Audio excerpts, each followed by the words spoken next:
বাংলাদেশ বনাম পাকিস্তান অনূর্ধ্ব-17 দলের সেমিফাইনাল। দেখুন সময়সূচি এবং যেভাবে ম্যাচটি লাইভ দেখবেন। শ্রীলঙ্কা কলম্বোয় জমে উঠেছে সাফ অনূর্ধ্ব-17 চ্যাম্পিয়নশিপ।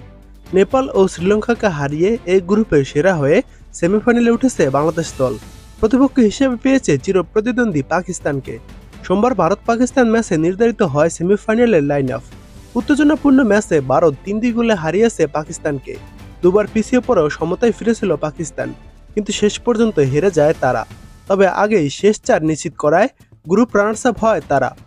অপরদিকে 3 ম্যাচের 3টিতেই জিতে 9 পয়েন্ট নিয়ে গ্রুপ চ্যাম্পিয়ন হয় ভারত। অন্যদিকে গ্রুপ চ্যাম্পিয়ন বাংলাদেশ, তাই সেমিফাইনালে পাচ্ছে অন্যদিকের গ্রুপ রানার্স আপ পাকিস্তানকে। অন্য সেমিফাইনালে মুখোমুখি হবে ভারত ও নেপাল। 25 সেপ্টেম্বর বিকেলে কলম্বোর রেসকোর্স স্টেডিয়ামে মাঠে নামবে বাংলাদেশ ও পাকিস্তান। একই দিনে সন্ধ্যায় ভারত নেপাল ম্যাচের পর জানা যাবে কারা উঠবে ফাইনালে। টুর্নামেন্টের শিরোপা লড়াই অনুষ্ঠিত হবে 27 সেপ্টেম্বর। বাংলাদেশ দল ইতিমধ্যেই দাপুটে পারফরম্যান্সে নিজেদের যোগ্যতা প্রমাণ করেছে। এবার প্রতীক্ষা সেমিফাইনালে পাকিস্তানের বিপক্ষে সেই ধারাবাহিকতা ধরে রাখার। এবার দেখুন সেমিফাইনালের বাংলাদেশের ম্যাচ সহ 2টি ম্যাচের সময়সূচি। সেপ্টেম্বরের 25 তারিখ বাংলাদেশ অনূর্ধ্ব-17 দল বনাম পাকিস্তান অনূর্ধ্ব-17 দল। ম্যাচটি শুরু হবে বিকেল 3টায়।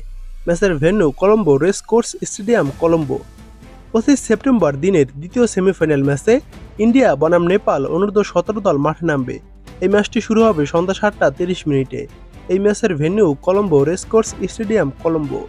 বাংলাদেশ ও পাকিস্তানের 25 তারিখ এই ম্যাচটি আপনারা বিকেল 3টায় কিভাবে দেখবেন? এই ম্যাচটি আপনারা ইউটিউবে লাইভ দেখতে পারবেন। ইউটিউবে চলে যাওয়ার পর সার্চ করে দিবেন স্পোর্টস ওয়ার্ক লিখে। আমি এখানে যেভাবে দেখাচ্ছি ঠিক সেভাবে আপনারা ইউটিউবে লিখে সার্চ করে দিবেন। তাহলে বাংলাদেশ ও পাকিস্তানের খেলাটি আপনারা ইউটিউবে লাইভ দেখতে পারবেন এবং একই দিন ইন্ডিয়া ও নেপালের ম্যাচটিও আপনারা এই চ্যানেলে দেখতে পারবেন স্পোর্টস ওয়ার্কে।